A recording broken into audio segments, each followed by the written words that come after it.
Okay, keys infinitely big, and our fingers on the exact center of every key. So I'm just going to start out practicing like this. And I'm going to keep looking for every single key to make sure I'm on the exact center of every key. Same thing with the right hand.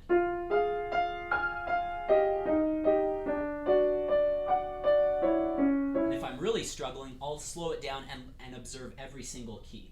So I'll go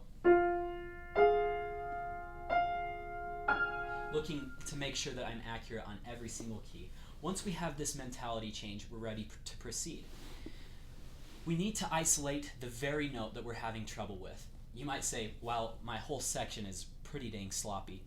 I know I feel a lot like that sometimes with different things in my pieces, but we need to analyze where is the sloppy section in this piece. And I think in the Chopin Ballade, this is what happens to a lot of us in this section. Our left hand kind of goes like this. And we get playing all these wrong notes, whereas really it should be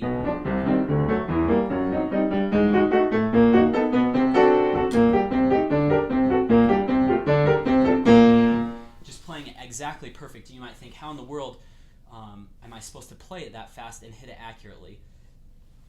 And then we're gonna talk about that right now. I think we're just gonna start with the first note because this entire passage is difficult. But I've isolated, okay, my first note is obviously giving me trouble. So I'm going to just take my first note. Is that perfect? Yes. How hard was that? That was a piece of cake. But now I'm going to add it with my next note, in tempo. I'm going to just play my next note. I'm going to add notes around this until that's perfect. And then I'm going to add another note. Here's my next note. I'm just going to do that until it's absolutely perfect. And then I'm going to combine all three. And until I can just hit that absolutely perfectly. And then I'm going to add the next note.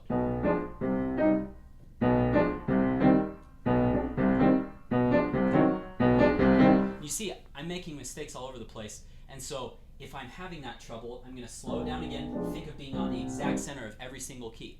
So now that I have this change in mentality, I'll be able to play it perfectly. Every single time, we're going to be able to hit it perfectly, or at least as close to perfectly as we can. So once we have all of these things in our minds and we start adding things around, I'm going to incorporate another element here. So we're going to incorporate rhythms. Rhythms are great for manipulating the music in different ways, and it allows us to think about the music in different ways of organization in our mind. So rather than taking the entire passage and kind of making mistakes like that, I'm just going to take little parts at a time until each of them are mastered. There's one rhythm, and then I'm just going to continue this passage throughout the rest of that page of the coda.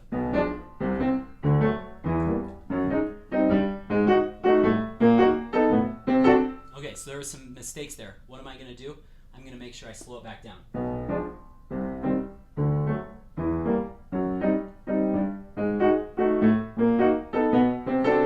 Until it's perfect. Then I can speed it back up.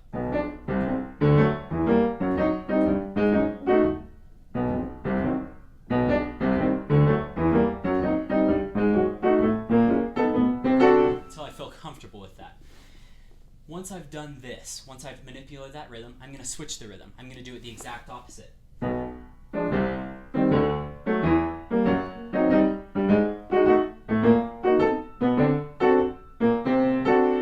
if you make a mistake along the way like I just did there, just take that one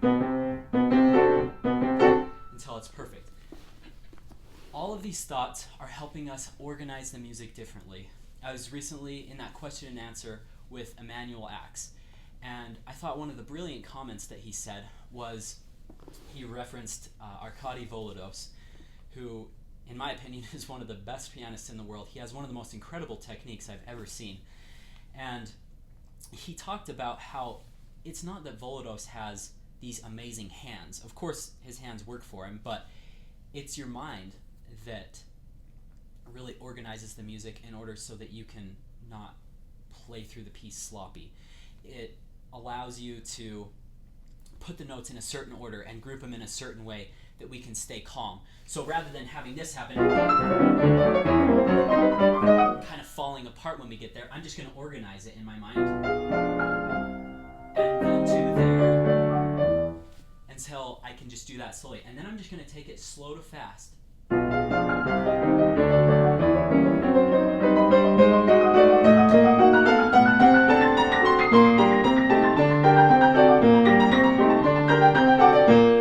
Until it's absolutely perfect. So now we're just going to keep going slow to fast.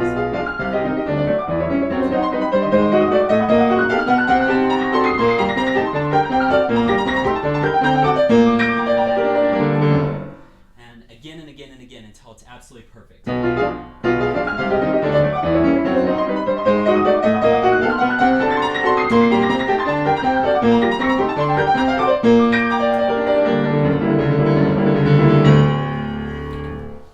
So I'll continue working on that. It's fairly clean right now, but it can be even cleaner. That's another thing that we have to realize. Any of these videos, I'm not going to be perfect at presenting this material. I'm just presenting what I've learned and then what I can still continue to work on.